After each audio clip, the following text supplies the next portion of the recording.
Olá pessoal, retornando e continuando, não é?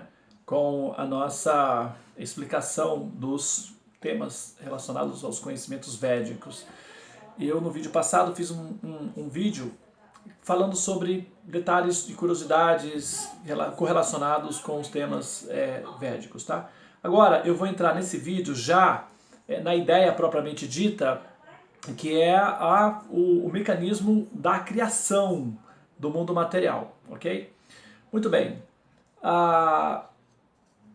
Veja bem, eu já fiz lá na série, que é a série a respeito do senso de realidade, e também tem um vídeo na série que é a série do conceito de negação, não é? Assim, uma refutação do conceito de negação, uma série, um vídeo falando sobre o conceito de realidade virtual, ok?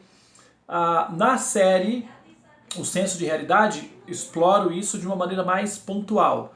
Aqui, nessa parte final, eu vou retomar algumas dessas informações. Basicamente, daqui para frente, eu vou retomar alguns pontos que eu já mencionei de forma aleatória, como peças soltas, e eu vou retomar essas peças e juntar para fechar o quebra-cabeça aqui, que seria a solução védica. Tá? Então eu vou ter que, novamente, mencionar o conceito de realidade virtual aqui. Por quê? Justamente é esse o conceito védico para explicar o mundo material, uma realidade virtual. E como eu já havia dito nos vídeos anteriores, ou num dos vídeos anteriores, eu retorno novamente aqui a ideia a ideia do conceito de Matrix.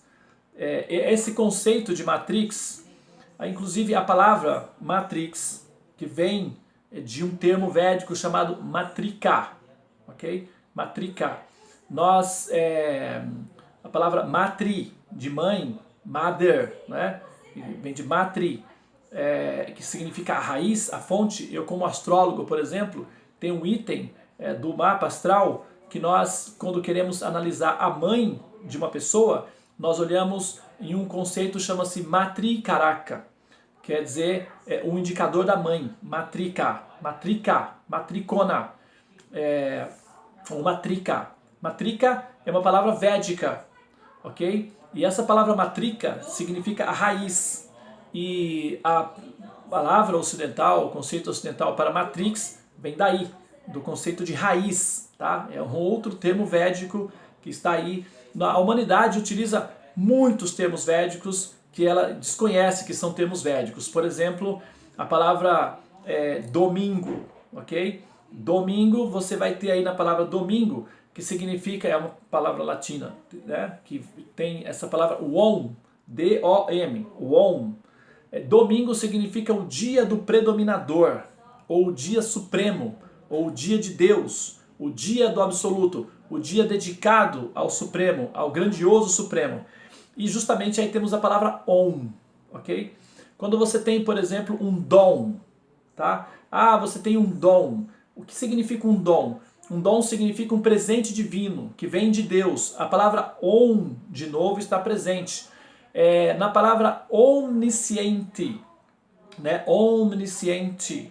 A palavra omnisciente significa o conhecedor de tudo. E aí nós temos, no latim original é omnisciente. O on vem antes do nisciente. Novamente temos o on. E essa palavra on é uma palavra védica que significa o absoluto, o Senhor Supremo, a verdade absoluta. Está presente na língua latina, que é de onde os gregos tiraram a maior parte dos conhecimentos que eles tinham, tá? Uma grande parte deles. Outra palavra, por exemplo, que é a palavra átomo, né? A palavra átomo é uma palavra derivada do conceito de Atma. Atma significa a origem de tudo, a fonte original, o início. Tudo começa a partir do Atma, a partir do espírito.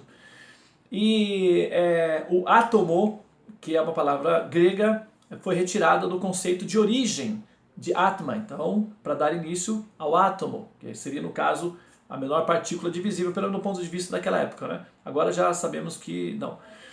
Mas o que acontece é que muitas das palavras que nós utilizamos, coisas que nós utilizamos, como eu mencionei, os números, por exemplo, o número zero, assim, são todos patrimônios védicos que a humanidade toda se utiliza, mas não sabe de onde vem, que é a fonte, onde é a fonte desse conhecimento, os Vedas, tá? Bom, então voltando de novo à ideia da explicação do conceito de Matrix, esse conceito de Matrix, diferentemente de muitos modismos que aparecem, como por exemplo o segredo, a lei da atração, esses modismos que aparecem de repente, a ideia de Matrix não é uma ideia nova, tá? Inclusive os rapazes que fizeram um filme que tornou o conceito popular através de Hollywood, a empresa cinematográfica facilita muito veiculando conceitos fechados, tornando os conceitos fechados mais populares, e as pessoas assim têm acessos a esses conceitos de uma maneira que é lúdica, né? Como ensinar crianças a aprender coisas importantes brincando. A Hollywood faz isso também através dos filmes. Ensina a humanidade a ter assim os primeiros contatos com conceitos abstratos difíceis através de filmes, que é como uma brincadeira de criança para ocupar aí, pedagogicamente falando, os seres humanos em aprender coisas de difícil acesso que normalmente eles não aprenderiam por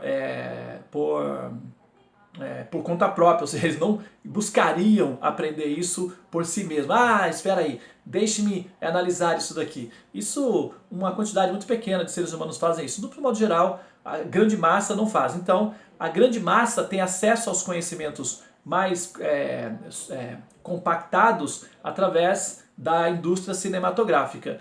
E foi através do filme Matrix que a grande massa, então, se despertou para a ideia de Matrix, que se despertou para a ideia de Avatar e para muitas outras ideias. Então, o cinema, de certa forma, ajuda muito, de forma lúdica, a educar a massa nos primórdios, nos rudimentos dos conceitos mais complexos aí que são explorados pelos pensadores mais abstratos. Mas, então, o conceito de Matrix é uma coisa muito antiga, tá? É muito antiga, inclusive. Está registrado nos textos védicos com a ideia de Matrika, que significa uma raiz, uma realidade virtual. Dá só uma pausazinha, que tem um mosquitinho aqui atrapalhando, eu vou pedir a ele a gentileza de se retirar e eu já retorno, tá? Um segundinho. Voltei, pessoal, não sei se você reparou, tinha um mosquitinho aqui zumbindo aqui, né? E aí já conversamos e ficou tudo resolvido.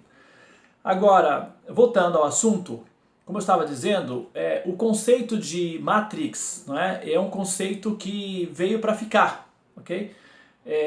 Não é uma coisa nova, é um conceito antigo, e a ideia, a suposição é de que existe a possibilidade de que aquilo que nós entendemos como realidade seja, na verdade, não uma realidade objetiva propriamente dita, mas uma realidade virtual, ok?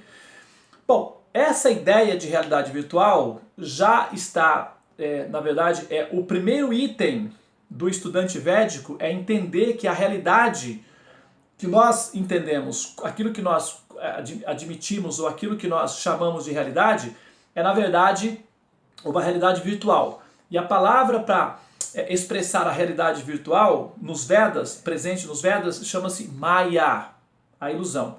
Só que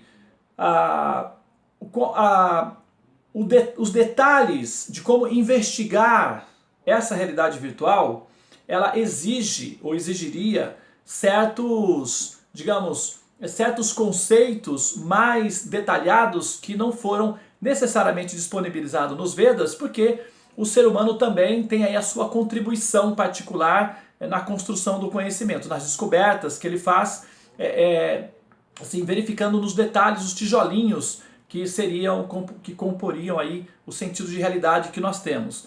Mas o que acontece é que no texto original a explicação de Maya é muito bem elaborada em termos de que se trata de uma ilusão, é falsa, não é uma é impermanente, Então a ideia do impermanente, a ideia de você ver uma coisa que na verdade, o véu da ilusão, o conceito de véu da ilusão, né?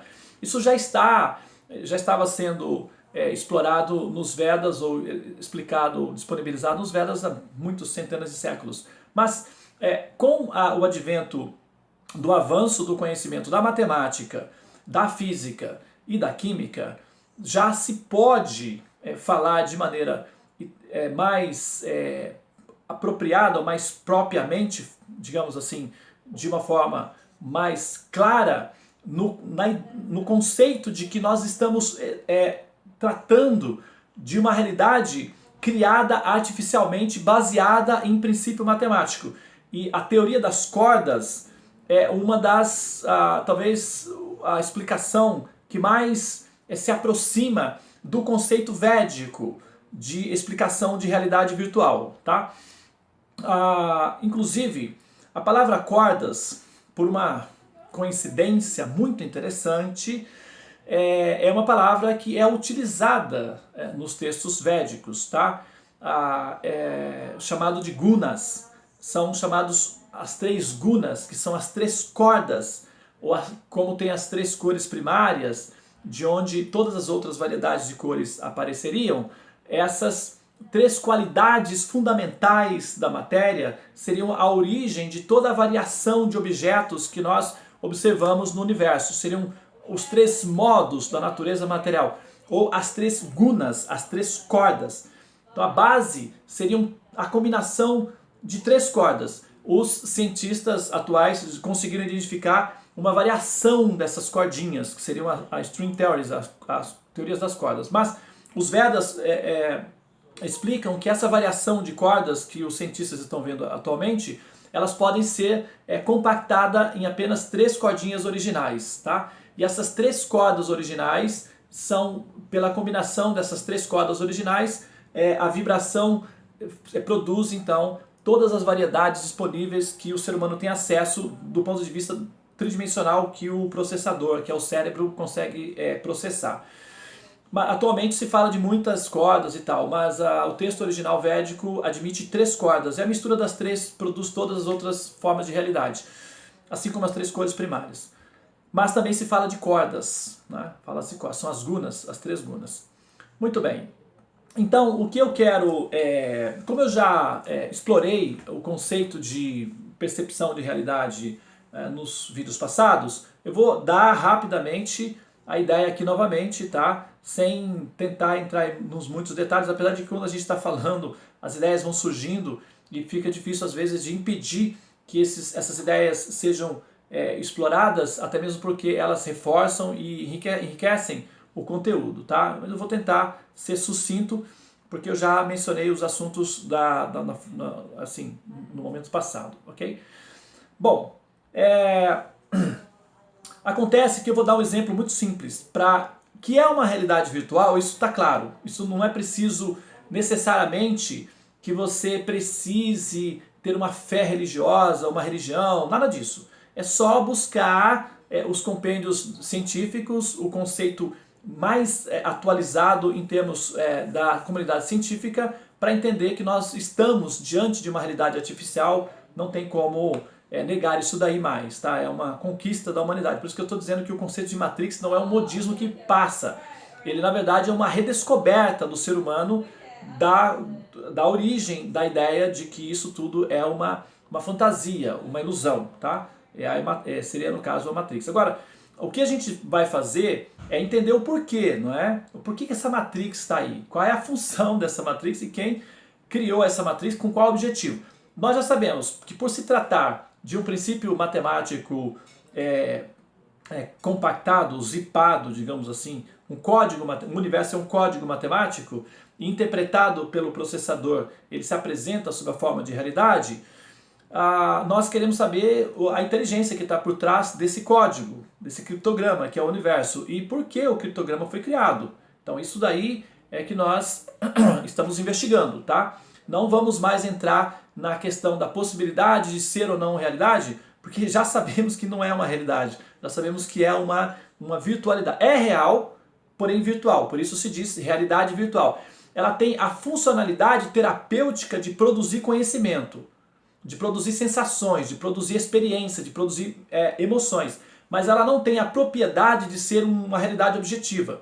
Por isso que o conceito ateu fica fica ultrapassado, né? Ele fica superado quando você está diante de uma realidade artificial, justamente pelo fato de que para que o conceito ateu, que basicamente ele é fundamentado no materialismo, para que ele possa progredir ou para que ele possa ser sustentado, digamos assim, do ponto de vista racional da inteligência, seria necessário que a matéria fosse uma entidade objetiva e real. Mas o fato matemático, físico, teórico e de experiência e observação demonstram que aquilo que nós entendemos como realidade objetiva, na verdade, é uma realidade virtual que, processada ou interpretada por um processador de 3 dimensões, que é o nosso cérebro, identifica essa sugestão de realidade, essa hipnose, que é essa maia, essa ilusão, como sendo uma realidade. E aí, nesse ponto, nós só precisamos descobrir qual foi a intenção do programador por trás dessa inteligência artificial, que é o universo, é um criptograma, e a funcionalidade e o porquê, né, está sendo criado. E aí é que nós estamos partindo da explicação védica para tal, ok? Muito bem. Bom, nós estamos admitindo aqui que todo o mecanismo védico ele sustenta a ideia de Deus enquanto uma pessoa, tá? Enquanto um ser, um programador, um ser inteligente que planeja as coisas de maneira consciente, objetiva e inteligente. E, ao mesmo tempo, nós não queremos descartar o conceito de que esse ser, ou Deus, seja um ser amoroso, um ser com qualidades compassivas e amorosas, tá? Muito bem, tomar uma aguinha aqui para dar sequência. Porque a água é um princípio de amor. Eu falei em amor e aí me deu sede. Na verdade já estava com sede, mas a água é um princípio de amor. Inclusive, se você quiser fazer o mundo ficar melhor, beba mais água, tá? Porque onde tem água, tem mais paz. Onde tem mais água, como nós vimos no vídeo anterior, tem mais tranquilidade, tem mais espiritualidade, tem mais corrente elétrica. Ou seja, a água fluídica permite que as interações se deem com mais facilidade. Portanto, e os nossos neurônios precisam de muita interação para fazer as suas conexões elétricas e transmitir conhecimento para que a gente possa entender todo esse assunto. Então, beba mais água, tá?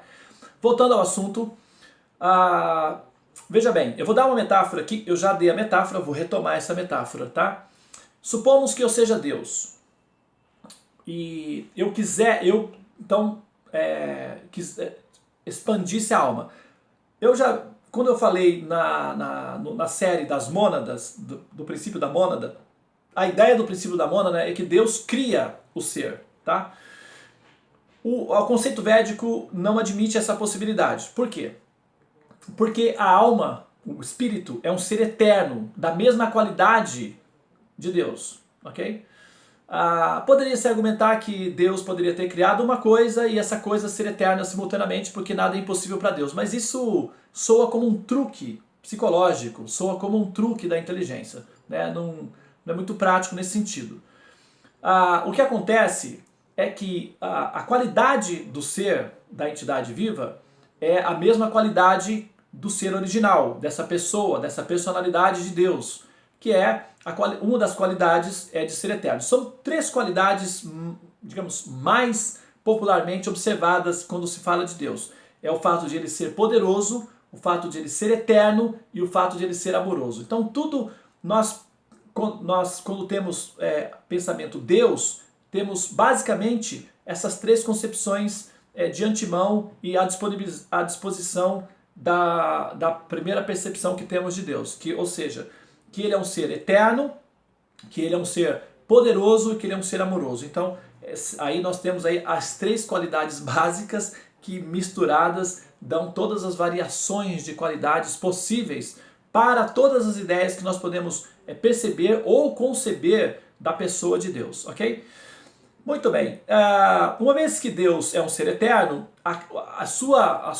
todas as suas criações, todos os produtos gerados a partir dele também são de natureza eterna. É por isso que os cientistas, quando observam o universo, eles admitem o universo como uma entidade eterna. Ele pode até se reorganizar, o princípio da entropia, não é? Da dissolução do universo e a reorganização do conteúdo de energia, da conservação, da lei de conservação da energia, se reagruparia e daria então aí a formação para um novo universo, e o que permitiria a afirmação de que o universo é eterno. De acordo com as informações védicas, os cientistas estão corretos, porque o universo é realmente eterno. O que acontece é que ele é mutável, mas ele é eterno. A energia se conserva, porque é uma energia de Deus, é uma energia sempre eterna. Até fazendo um parêntese aqui, eu gostaria até de, como aquela história das ideias que surgem na mente, né, aparecem, gostaria de fazer uma afirmação que nós não precisamos de Deus para explicar o universo. Nesse ponto, os ateus estão corretos. Nós não precisamos de Deus para explicar como vai o universo, ou como o universo aparece. Isso tudo é a terapia para o ser humano. O ser humano, assim, ele está em processo terapêutico. E o processo terapêutico é montar o quebra-cabeça, montando as pecinhas, como crianças que vão montando, assim, descobrindo. E a descoberta humana dá entusiasmo, da felicidade, da alegria, da curiosidade. Então essa descoberta do universo, ou aprender sobre o universo, é terapia para o ser humano, tá? E aí, se o princípio terapêutico automaticamente permite que o ser humano vá chegando às conclusões adequadas do universo. Então, para compreender o universo, não é necessário realmente Deus. O entendimento de Deus, ele se torna necessário apenas quando nós precisamos entender o sentido do universo. Quando você quer compreender o porquê o universo foi criado, aí você precisa de incluir dentro da equação a metafísica, que é a concepção de Deus. Mas para compreender como o universo foi criado, não é necessário realmente incluir Deus na operação. Por isso que, nesse caso, o Stephen Hawking, que é o cientista assim, que parece que mencionou essa frase, que nós não precisamos de Deus para explicar o universo, ele está certo. Ele não está errado, não. De fato, a terapia para o ser humano é realmente aprender sobre o universo, e nesse ponto ele está correto. Não é necessário que digamos assim, o pai venha interromper na terapia da criança montando o quebra-cabeça, porque vai atrapalhar no processo da aprendizagem da própria criança. Então, deixa a criança brincar e descobrir por si só. Nesse sentido, não é necessário que haja Deus para explicar o universo. Para incluir Deus, só entra na equação quando você deseja entender o sentido da existência. Aí é que a equação exige uma interferência dessa natureza. Tá legal? Entendeu a diferença? Então vamos continuar. Muito bem.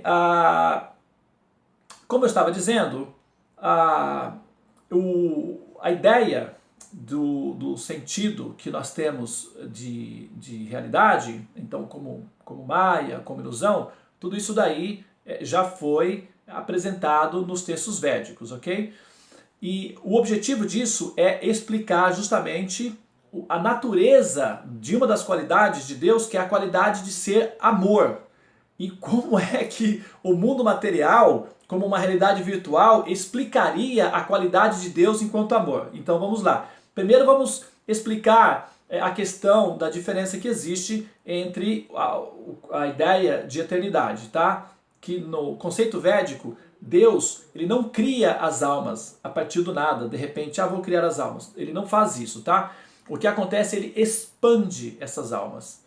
E as almas, as entidades viventes, são chamadas divatmas, ou divas. Divas significa centelha divina. E Atma significa a alma. Então, Divatma significa a alma divina, ou a centelha divina que possui uma consciência de ser, ou seja, alma. Né? Quando nós dizemos alma, estamos nos referindo à consciência. E quando nós dizemos espírito, estamos nos referindo a esse aspecto que é a centelha divina. Por isso que às vezes algumas pessoas confundem espírito, alma, faz uma mistura. Na verdade, a alma é a consciência que o espírito tem de si próprio, ou seja, esse estado consciente de ser. A alma seria então uma consequência, tipo, o fogo tem a fumaça, então a fumaça é a consequência do fogo, e a alma é a consequência do espírito, ou seja, da centelha divina, que nos Vedas é chamado de Diva, e o Atma é a alma, então Divatma, o espírito e a alma, ok? No Kardecismo, no Espiritismo se faz a diferença, né? Em algumas outras assim, sistemas religiosos também se faz essa diferença entre alma, espírito, etc. Mas basicamente é isso daí, tá? É uma coisa só que apresenta duas características de ser. Mas no conceito védico, a metáfora que se dá aos rishis, os sábios, dão para explicar esse princípio de manifestação da entidade viva é mais ou menos isso. O Sol, ele já possui dentro de si, a referência é semelhante ao Sol, okay? A comparação, a metáfora se dá com o Sol. O Sol possui dentro de si todas as condições de qualidades que se manifestam constantemente, independente da sua ação de querer ou não se expandir, tá? É um processo automático, é natural para o Sol se expandir. Os gases hélio e hidrogênio que se fundem no interior do Sol devido à pressão gravitacional e ocorre aí uma explosão, não é? Esses pedacinhos das explosões que se espalham ao redor do Sol, nós chamamos de raios do Sol, são os fótons. E são infinitos trilhões e trilhões de pedacinhos dessa explosão que são pedacinhos luminosos dessa explosão solar. E aí nós temos os raios do Sol. Semelhantemente, o Ser Supremo original, a personalidade de Deus original, ele possui dentro de si, naturalmente, uma combinação de energias que seriam Prema e Ananda, ou seja, amor e bem-aventurança, ao fato de ele ser um ser, um princípio eterno. Okay? Se nós podemos compreender, através de métodos científicos, que o universo em si ele tem uma constituição eterna, por que nós não teríamos dificuldade de entender Deus como um princípio eterno? Então é muito simples, é um princípio que existe, é eterno. E como esse ser original, Deus eterno, possui em si a configuração, vamos dizer, a configuração química, porque a composição física e química do Sol é hélio e hidrogênio. A composição química e física de Deus seria o equivalente de Prema e Ananda, que significa amor e bem-aventurança. A combinação dessas duas energias formam uma expansão constante a partir de um reator infinito e ilimitado que é o coração de Deus, sob a forma de raios divinos luminosos que se espalham ao redor de Deus, assim como o Sol espalha os fótons ao redor dele. O Ser Supremo original, Vishnu, espalha ao redor dele essas centelhas divinas luminosas que são as entidades viventes, não é?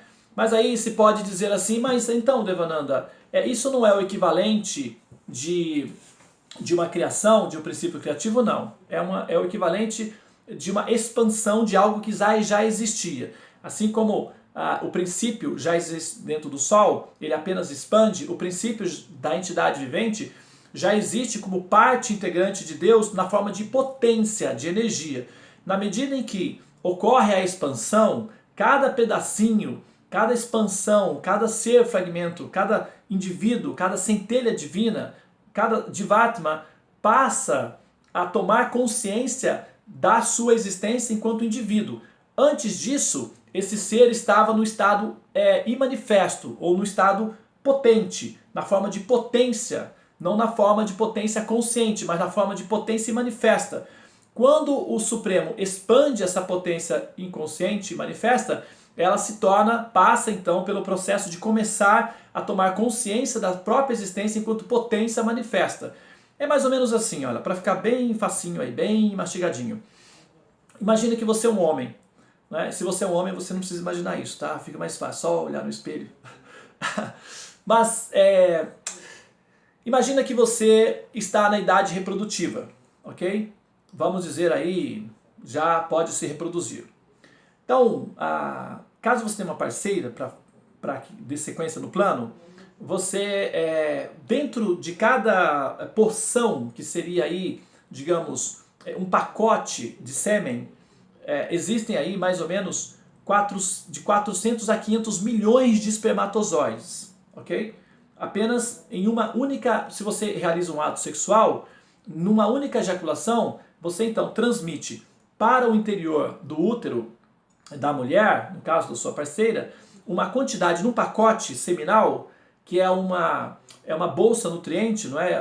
É um ecossistema de nutrição para alimentar e proteger os pequenos espermatozoides, mais ou menos 500 milhões de criaturinhas. Todas essas criaturinhas, cada uma delas é um filho em potência, ok? Qualquer uma delas que chegar no óvulo e fecundar o óvulo, se manifesta e passa a tomar consciência da própria existência. Mas todos os espermas são um filho em potencial. Imagina um berçário com 500 milhões de crianças adormecidas, esperando para acordar. Ainda bem que isso tudo acontece num plano muito, digamos assim, sutil, e as crianças ficam lá adormecidas tranquilinhas. Se acordasse, de repente, seria uma grande confusão. Mas quando você tem relação sexual e você ejeta o sêmen no interior do útero da sua parceira, todas essas criancinhas adormecidas despertam e saem correndo em busca da mamãe. E vai na direção da mamãe e aí encontra ali o colo da mãe, que seria o óvulo, onde ela entra, e aí começa então o processo da manifestação. Ok, então isso equivale a dizer que você, um ser humano singular, possui para cada experiência sexual a probabilidade de 400 a 500 milhões de seres. Todos esses seres, eles são filhos em potência, mas estão adormecidos, ok? Quando ocorre o processo de expansão, eles passam então a tomar consciência da própria existência e eventualmente, quando conseguem concluir o ciclo de nascer, né, passar pelo processo dos 9 meses, ele então vai para fora do útero da mãe e entra nesse outro útero, que é a realidade holográfica, que seria o universo, né? Aí ele começa novamente uma nova batalha de nascer, digamos, de despertar, ok? Acontece que quando ele sai do útero e depois de um certo período de tempo, esse ser que antes estava adormecido dentro de você toma consciência da própria existência individual dele e da sua existência também. E a relação entre vocês dois começa. E nesse momento você começa a se sentir um ser encantado de felicidade. Imagina, uma criancinha te abraçando, te beijando e te chamando aí de papai, de mamãe. Não é? É uma sensação muito gostosa, não é? Uma sensação muito profunda e deliciosa, não é? Muito bem. Agora você tem a opção de recolher essa criança de volta para o seu interior e mantê-la adormecida. Você preferiria esse ser dando trabalho para você, bagunçando a sua casa, tirando o seu sono, criando confusão no seu ambiente e te enchendo de amor e de beijinhos? Ou você prefere esse ser adormecido em potência dentro de você?